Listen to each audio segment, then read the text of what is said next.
નમસ્કાર વિદ્યાર્થી મિત્રો, ધોરણ 10 વિષય ગણિત એમાં આપણે નમૂનાનું પ્રશ્નપત્ર બોર્ડ દ્વારા જે બહાર પાડવામાં આવ્યું છે એ આપણે સોલ્વ કરીએ છીએ। તો એમાં જોઈએ વિભાગ બી, નીચેના પ્રશ્નોના માંગ્યા પ્રમાણે ગણતરી કરી જવાબ આપો। એમાં તમારે પ્રશ્ન ક્રમાંક 25 થી 36 એમાં 9 પ્રશ્નોના તમારે જવાબ આપવાના છે।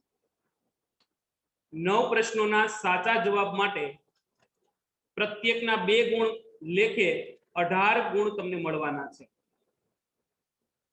જોઈએ પ્રશ્ન નંબર 25, યુક્લિડની ભાગ પ્રવિધિનો ઉપયોગ કરી 135 અને 225 નો ગુસ્સા શોધો। તો a બરાબર 225 અને b બરાબર 135, મોટી સંખ્યા બરાબર a લેવો અને નાની સંખ્યા બરાબર b લેવો। અને યુક્લિડની ભાગ પ્રવિધિનું સૂત્ર છે a બરાબર bq + r। a એટલે 225 બરાબર b એટલે 135, એકા 135 એટલે ભાગફળ આવશે 1 પ્લસ શેષ વધશે 90। એના પછી આગળ વધો તો 135 ને તમે a બરાબર લઈ લો અને b બરાબર 90 કરશો એટલે 135 ભાગ્યા તમારે 90 કરવાના છે। તો 90 બરાબર 90 એકા 90 એટલે 135 માંથી તમે 90 બાદ કરશો એટલે તમને જવાબ મળશે 45, શેષ 45 આવશે। એના પછી 90 ને તમારે a બરાબર લેવાના છે, b બરાબર 45, તો 45 ગુણ્યા 2 કરશો એટલે તમને મળશે 0 શેષ। માટે અંતિમ શૂન્યતર શેષ એટલે કે શેષ જે 0 છે એની સિવાયની આગળની શેષ કઈ છે તો 45। અને આ યુક્લિડના મત મુજબ ગુસ્સા 135 અને 225 નો 45 થશે। એના પછી આગળ વધીએ તો પ્રશ્ન નંબર 26, આ પ્રશ્ન આપણે નાના 6ઠા અને 7મા ધોરણની અંદર પણ અવિભાજ્ય અવયવની રીત થી ગુસ્સા અને લસા શોધવાનું આવતું હતું। એમાં 6, 72 અને 120 નો ગુસ્સા કેટલો થાય અને લસા કેટલો થાય એ શોધવાનું છે। તો પેલા 6 ના આપણે અવિભાજ્ય અવયવ પાડીએ તો 2 ગુણ્યા 3 કરશો એટલે અવિભાજ્ય અવયવ 2 3 આવશે। 72 ના અવિભાજ્ય અવયવમાં 2 ગુણ્યા 2 ગુણ્યા 2 ગુણ્યા 3 ગુણ્યા 3 અને 120 ના અવયવ પાડશો તો 2 ગુણ્યા 2 ગુણ્યા 2 ગુણ્યા 3 ગુણ્યા 5 એટલે ગુસ્સા 6, 72 અને 120 માં જે સામાન્ય અવયવ હોય 2 અને 3, 2 અને 3 બધામાં સામાન્ય છે એટલે 2 ગુણ્યા 3 એટલે થાય 6। માટે વિદ્યાર્થી મિત્રો ગુસ્સા 6, 72 અને 120 નું ગુસ્સા 6 આવશે। લસા શોધવા માટે શું કરવાનું છે તો જે સામાન્ય અવયવ છે 2 ગુણ્યા 3 એ તો આવશે જ, પણ 72 માં અને 120 માં જે સામાન્ય અવયવ 2 અને 2 એટલે 2 દુ 4 અને 3 ગુણ્યા 5 એટલે 15, આમ 15 ગુણ્યા 4 એટલે 60 અને 60 ગુણ્યા 6 એટલે 360, જે લસા 6, 72 અને 120 નો લસા મળશે। એના પછી આગળ વધીએ તો પ્રશ્ન નંબર 27, એક દ્વિઘાત બહુપદીના શૂન્યોનો સરવાળો અને ગુણાકાર 4 અને 1 છે તે પરથી શૂન્યોની સરવાળા અને ગુણાકાર પરથી દ્વિઘાત બહુપદી મેળવવાની છે। તો શૂન્યોનો સરવાળો આલ્ફા પ્લસ બીટા બરાબર 4 અને શૂન્યોનો ગુણાકાર આલ્ફા ગુણ્યા બીટા બરાબર 1। માટે દ્વિઘાત બહુપદી મેળવવા માટેનું સૂત્ર p of x બરાબર x નો વર્ગ minus alpha plus beta x plus alpha ગુણ્યા બીટા। એની અંદર આપણે આલ્ફા પ્લસ બીટાની અને આલ્ફા ગુણ્યા બીટાની કિંમત મૂકવાની છે। તો p of x બરાબર x નો વર્ગ માઈનસ આલ્ફા પ્લસ બીટા 4 કૌંસમાં x પ્લસ 1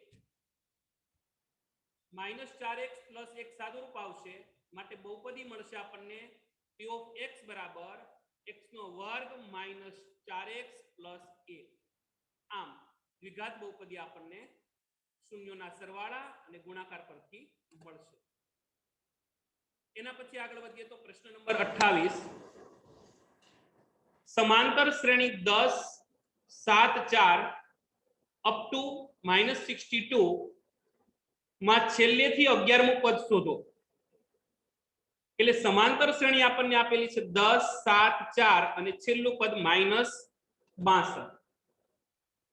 પ્રથમ પદને a કહેવાય ને a બરાબર 10 આપ્યા છે. સામાન્ય તફાવત d બરાબર બીજા પદમાંથી પેલું પદ બાદ કરીએ એટલે કે a2 a1 થાય. માટે d બરાબર 7 - 10 માટે d બરાબર -3 થશે. પરંતુ વિદ્યાર્થી મિત્રો આપણને છેલ્લેથી 11મું પદ કીધું છે માટે પ્રથમ પદ આપણે લઈ લઈએ -62 અને સામાન્ય તફાવતને ઉલટાવીએ તો d બરાબર +3 એટલે કે -3 થાય. અને 11મું પદ એટલે આપણે a11 શોધવાનું છે. તો 11મું પદ શોધવા માટે આપણે સૂત્ર મૂકીએ. nમું પદ શોધવાનું સૂત્ર એ n બરાબર a plus n minus 1d. n ની જગ્યાએ 11 મૂકવાના છે તો એ 11 બરાબર a ની જગ્યાએ -62 પ્લસ n ની જગ્યાએ 11 -1 ગુણ્યા 3. તો એ 11 બરાબર -62 પ્લસ 11 માંથી 1 બાદ કરો એટલે 10 ગુણ્યા 3 એટલે 10 ગુણ્યા 3 કરશો એટલે 30 થશે. અને -62 પ્લસ 30 એટલે -32 થશે. મોટી સંખ્યાની નિશાની આપણે મૂકવી પડે છે. આમ છેલ્લેથી 11મું પદ -32 મળે છે. એના પછી આગળ વધીએ તો 29મો પ્રશ્ન સરવાળો શોધો 34 32 30 અને 10. છેલ્લું પદ 10 આપ્યું છે એટલે સમાંતર શ્રેણી કઈ બનશે આપણા માટે 34 32 30 અપ ટુ લાસ્ટ સ્ટેપ એટલે લાસ્ટ ટર્મ લાસ્ટ પદ 10 થશે. માટે પ્રથમ પદ a બરાબર 34 અને છેલ્લું પદ l બરાબર an બરાબર 10. સૌથી પહેલા આપણે સામાન્ય તફાવત d મેળવી લઈએ તો d બરાબર a2 a1 બરાબર a2 32 34 બરાબર -2 એટલે સામાન્ય તફાવત મળશે. હવે આપણને પહેલું પદ ખબર છે, છેલ્લું પદ ખબર છે, સામાન્ય તફાવત ખબર છે, પણ કેટલા પદ છે 34 થી 10 ની વચ્ચે એ ખબર નથી. તો એના માટે આપણે પદ શોધવા માટે nમું પદ શોધવાનું જ આપણે સૂત્ર મૂકી દઈએ તો an બરાબર a પ્લસ n માઇનસ 1 ગુણ્યા d. માટે છેલ્લું પદ 10 બરાબર પેલું પદ 34 પ્લસ n માઇનસ 1 એમનેમ રહેશે ગુણ્યા -2. 10 ના 10 34 ના 34 એમનેમ રહેશે. n ને તમારે 2 સાથે ગુણવાનું છે તો 2 ગુણ્યા n અને માઇનસ છે એટલે -2n -1 ગુણ્યા -2 એટલે +2. 34 પ્લસ 2 કરશો એટલે 36 થશે. 36 - 2n થશે. હવે 2n ને સૂત્રનો કરતા બનાવી દો તો 2n બરાબર 36 - 10. 36 માંથી 10 બાદ કરો એટલે મળશે 26. માટે 2n બરાબર 26. પણ આપણે તો n એટલે કેટલા પદ છે તે જોઈએ છે તો n ને સૂત્રનો કરતા બનાવો એટલે 2 ભાગાકારમાં જશે 26 ભાગ્યા 2 એટલે મળશે આપણને n બરાબર 13. હવે આપણને n બરાબર 13 ખબર પડી ગઈ, a બરાબર 34 ખબર છે, l બરાબર આપણને છેલ્લું પદ 10 ખબર છે. તો સીધું જ આપણને પહેલું પદ અને છેલ્લું પદ ખબર હોય ત્યારે સરવાળાનું સૂત્ર છે Sn બરાબર n ના છેદમાં 2 a પ્લસ l. n બરાબર 13 એટલે s13 બરાબર n બરાબર 13 ના છેદમાં 2 a બરાબર 34 પ્લસ l બરાબર 10 માટે s13 બરાબર 13 ના છેદમાં 2 અને 34 પ્લસ 10 કરશો એટલે 44 મળશે અને 2 વડે તમે 44 નો ભાગાકાર કરી શકો છો એટલે 44 નો ભાગાકાર 22 દુ 44 એટલે 2 2 કટ આઉટ થઈ જશે માટે 13 ગુણ્યા 22 વધશે અને 13 ગુણ્યા તમે 22 કરશો એટલે 286 જવાબ મળશે આમ 34 થી 10 સુધીની અંદર તમારો જવાબ શું આવશે તો 286 એના પછી આગળ વધીએ તો પ્રશ્ન નંબર આપણો આવશે 30 પ્રશ્ન નંબર 30 ની અંદર કિંમત શોધો 2 tan square 45 plus cos square 30 plus sin square 60 તો વિદ્યાર્થી મિત્રો ખાસ ધ્યાન રાખજો આ તમારે જે ત્રિકોણમિતિ ચેપ્ટર ની અંદર જુદા જુદા ખૂણા માટેની કિંમતો દર્શાવતું કોષ્ટક છે તે ખાસ તૈયાર કરવું પડે તો તમને એકદમ દાખલો સહેલી રીતે આવડી શકે tan 45 ની જરૂર છે તો tan 45 ની કિંમત આવશે 1 sin 60 ની જરૂર છે તો sin 60 વર્ગમૂળ 3 ના છેદમાં 2 અને cos 30 ની જરૂર છે તો cos 30 બરાબર પણ વર્ગમૂળ 3 ના છેદમાં 2 હવે આ ત્રણેય કિંમતોને આપણે આ જે રકમ આપી છે એની અંદર મૂકીએ તો 2 tan square 45 plus cos square 30 minus sin square 60 તો 2 ના 2 tan સ્ક્વેર 45 એટલે tan 45 ની કિંમત 1 એટલે 1 નો વર્ગ પ્લસ cos 30 ની કિંમત છે વર્ગમૂળ 3 ના છેદમાં 2 અને વર્ગ છે એટલે વર્ગ કરવો પડશે માઈનસ sin 60 ની કિંમત વર્ગમૂળ 3 ના છેદમાં 2 આખાનો વર્ગ તો પહેલા આપણે વર્ગ બધાને આપી દઈએ તો 2 એમ નામ રહેશે 1 નો વર્ગ 1 પ્લસ વર્ગમૂળ 3 નો વર્ગ થશે 3 અને 2 નો વર્ગ 4 માઈનસ વર્ગમૂળ 3 નો વર્ગ 3 2 નો વર્ગ 4 માઈનસ 3 ના છેદમાં 4 અને પ્લસ 3 ના છેદમાં 4 વિરોધી સંખ્યા થશે એટલે 2 ઉડશે એટલે આન્સર આવશે 0 એટલે 2 એકા 2 પ્લસ 0 એટલે આપણો આન્સર આવશે 2 પ્લસ 0 એટલે 2 એના પછી આગળ વધીએ તો 31મો પ્રશ્ન એક વર્તુળ દોરો અને જે પૈકી એક વર્તુળનો સ્પર્શક અને બીજી વર્તુળની છેદિકા હોય તેવી આપેલ રેખાને સમાંતર હોય તેવી બે રેખાઓ દોરો એટલે વિદ્યાર્થી મિત્રો આ એક આપણી બુકની અંદર નોંધ આવે છે કે જે રેખા છે એ વર્તુળને ત્રણ વિકલ્પમાં સ્પર્શ કરી શકે છે એક સ્પર્શ ન કરે એટલે કે ખાલી ગણ હોય બીજું સ્પર્શ કરે તો એક બિંદુમાં હોય અને બે બિંદુમાં સ્પર્શ કરે તો એ રેખા આપણા માટે વર્તુળની છેદિકા બને છે તો આપેલ આકૃતિમાં ઓ આપણે વર્તુળનું કેન્દ્ર ગણ્યું છે અને રેખા એલ એ વર્તુળને છેદતી નથી પછી આ રેખા એલ ને એક આપણે સમાંતર રેખા જે વર્તુળનો સ્પર્શક બને કારણ કે એક બિંદુમાં છેદે તો સ્પર્શક બનશે એવી રેખા આપણે પીટી દોરી આમ રેખા પીટી એ વર્તુળનો સ્પર્શક છે કારણ કે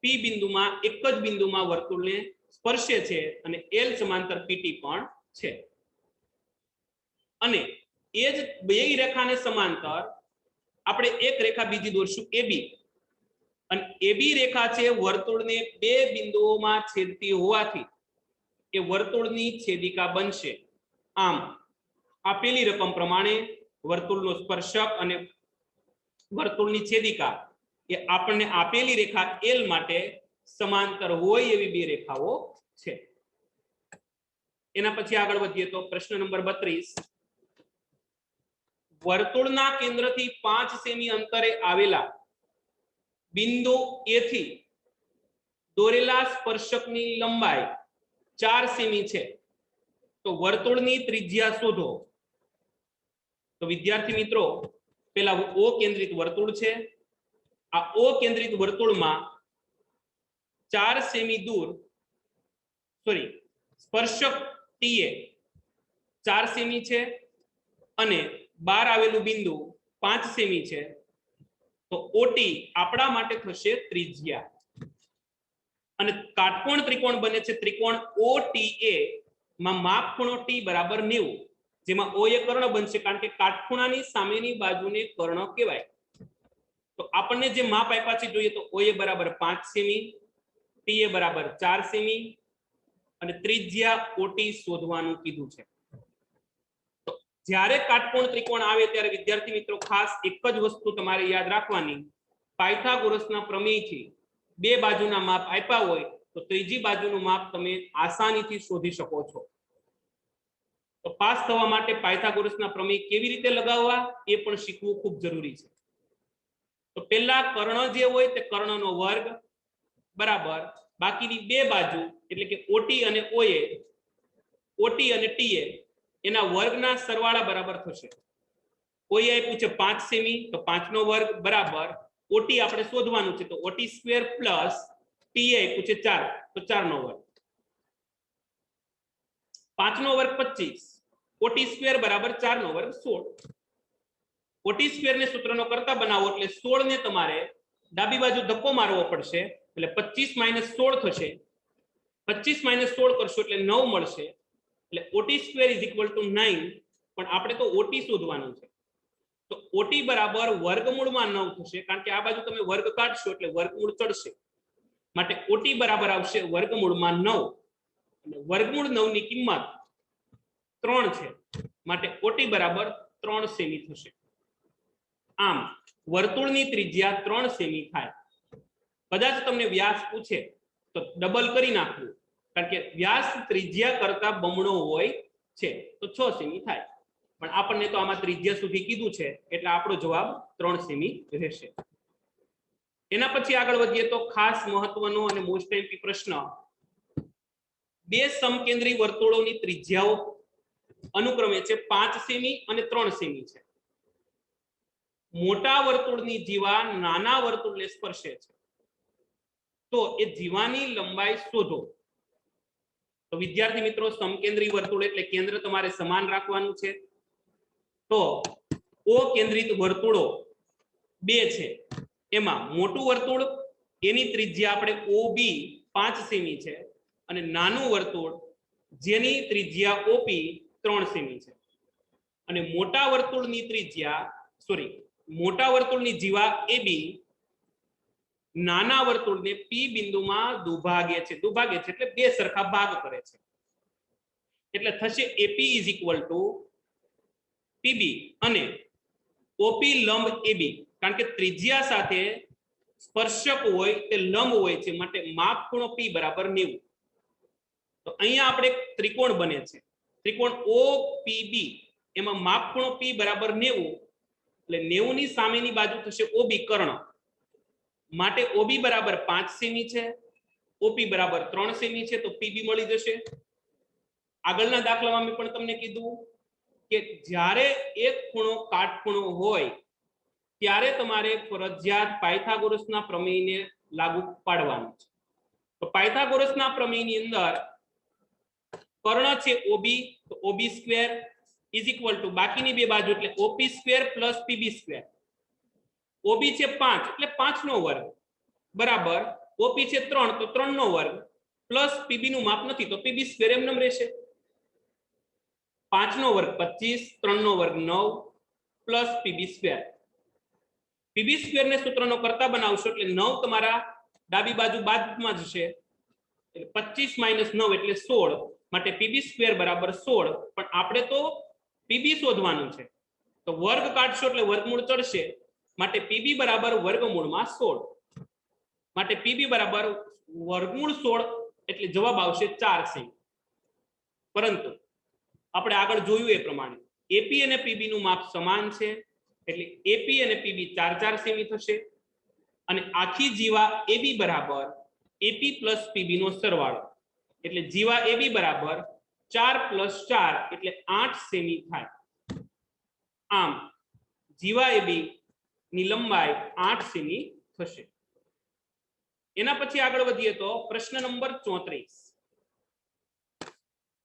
બે ઘન પૈકી પ્રત્યેકનું ઘનફળ 64 સેમી ઘન છે એવા બે ઘન જોડશો તો લંબઘન બનશે. એ લંબઘનનું પૃષ્ઠફળ શોધો. તો વિદ્યાર્થી મિત્રો, ઘન એટલે સમઘન, અને સમઘનનું ઘનફળ 64 આપ્યું છે, અને સમઘનના ઘનફળનું સૂત્ર છે L નો ઘન. L નો ઘન બરાબર 64, પણ આપણે તો L લંબાઈ જોઈએ છે, તો L બરાબર ઘનમૂળમાં 64, અને 64 નું ઘનમૂળ મળશે 4 સેમી. આમ L બરાબર 4 સેમી આવશે. અને હવે બે સમઘન તમે જોડશો એટલે બાજુમાં તમને જો એક આકૃતિ આપી છે, આ 4 સેમીની લંબાઈ ધરાવતો સમઘન ને આ 4 સેમીની લંબાઈ ધરાવતો સમઘન, એટલે પહોળાઈ થઈ જશે b બરાબર 8 સેમી, લંબાઈ L બરાબર 4 સેમી, અને આ ઊંચાઈ પણ 4 સેમી થશે. હવે આપણને લંબઘન મળી ગયો છે. તો લંબઘનમાં L 4, b 8 અને h 4 સેમી. તો લંબઘનના પૃષ્ઠફળનું સૂત્ર છે 2 કૌંસમાં L ગુણ્યા b પ્લસ b ગુણ્યા h પ્લસ L ગુણ્યા h. કિંમત મૂકીએ તો 2, 4 ગુણ્યા 8 32, 8 ગુણ્યા 4 32, 4 ગુણ્યા 4 16, 32 પ્લસ 16 એટલે 80 આવશે, અને 80 ગુણ્યા 2 કરશો એટલે 160 થશે, અને પૃષ્ઠફળ હોવાથી એકમ આવશે સેન્ટીમીટર સ્ક્વેર.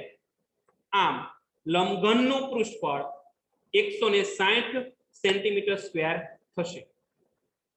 એના પછી આગળ આલો તો 35મો પ્રશ્ન.